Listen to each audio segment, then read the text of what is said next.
اب چلتے ہیں اپنے اگلے برج کی طرف جو کہ ہے برج جوزا، اور آپ کو بیان کریں گے کہ یکم سے 10 دسمبر کا یہ عشرہ برج جوزا والوں کے لیے کیا کچھ بیان کر رہا ہے۔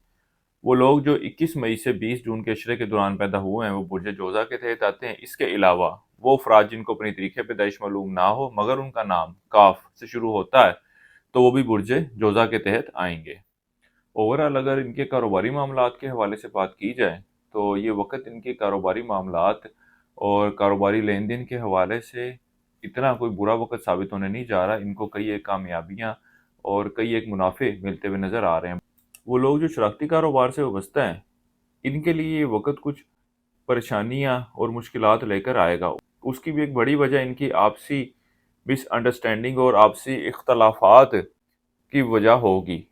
اس کی وجہ سے ان کا کاروبار بھی متاثر ہوتا ہوا نظر آتا ہے، کیونکہ ظاہر سی بات ہے جو ان کے ایک دوسرے کے خلاف شک و شبہات ہیں یا ایک دوسرے کے خلاف نیگیٹو باتیں یہ لے کر چل رہے ہیں، اس کی وجہ سے ان کا کاروبار ڈسٹرب ہوگا، اور اس بات کے بھی امکانات ہیں کہ یہ بات جو ہے کافی آگے تک نکل جائے اور معاملات کو ختم کرنا پڑ سکتا ہے۔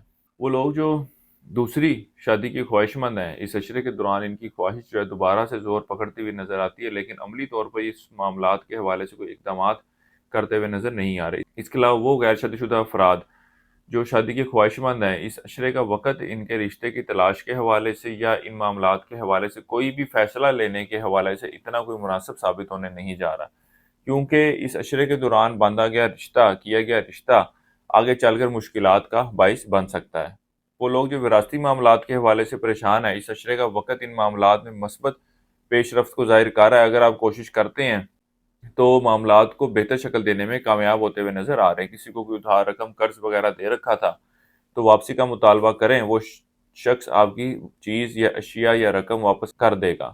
اس عشرے کی یکم سے 6 دسمبر کا وقت آپ کے اندرون و سفر کے لیے جانے کو ظاہر کر رہا ہے۔ اس کے علاوہ وہ لوگ جو بیرون ملک جانے کے خواہش مند ہیں ان کو چاہیے کہ اس عشرے کے آخری ایام میں ان معاملات کے حوالے سے کوشش کریں۔ اللہ کے فضل و کرم سے بہتر نتائج ملتے ہوئے نظر آتے ہیں۔ حکومتی اداروں اعلیٰ افسران سے وابستہ کام ہیں تو ان کو حل کروانے کے حوالے سے بھی کوشش کرنے کی ضرورت ہے۔ انشاءاللہ تعالیٰ ان معاملات کے حوالے سے بھی مثبت نتائج کی امید کی جا سکتی ہے۔ اس عشرے کا وقت آپ کا نوکری کے سلسلے میں اندرون و سفر کے لیے جانے کو ظاہر کر رہا ہے۔ اس کے علاوہ وہ لوگ جو بے روزگار ہیں یا بہتر نوکری کی تلاش میں ہیں ان کو چاہیے کہ جس شہر میں ابھی یہ نوکری کی تلاش کر رہے ہیں یہاں سے باہر نکل کر کسی اور شہر میں نوکری کی حصول کے لیے ضرور کوشش کریں۔ اس بات کے امکانات نظر آتے ہیں کہ آپ کا نوکری کا سلسلہ اس شہر میں بن جائے۔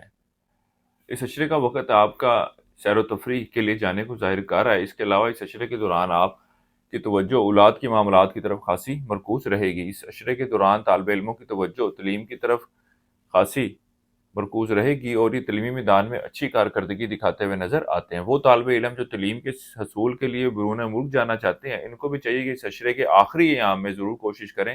اللہ کے فضل و کرم سے بہتر نتائج کا حصول ہوگا۔ اس عرصے کے لیے ایک وظیفہ آپ کو بتا رہا ہوں، یا اللہ یا وہاب ہو 3 تسبیح آپ نے سی کرنی ہے روزانہ عشاء کی نماز کے بعد، اور اللہ تعالیٰ سے دعا کریں کہ اللہ تعالیٰ آپ کے معاملات میں بہتری فرمائے۔ اس کے علاوہ اس عشرے کے دوران حسب توفیق مکس دالوں کا صدقہ کرتے رہیں۔ اس عشرے کی 7 تاریخ آپ کی 6 دسمبر کی ہے اور اس عشرے کی نحس تاریخ آپ کی 1، 2 اور 8 دسمبر کی ہے۔ ہماری یہ ویڈیو پسند آئی ہو تو کمنٹ سیکشن میں اپنی رائے کا اظہار ضرور کیجیے گا، اور اسی حوالے سے مزید ویڈیو سننا چاہتے ہوں تو ہمارے چینل کو سبسکرائب کیجیے گا تاکہ آپ کو اپڈیٹ ملتی رہا کریں۔ برج جوزا والوں کے لیے اب تک اتنا ہی۔ اللہ حافظ۔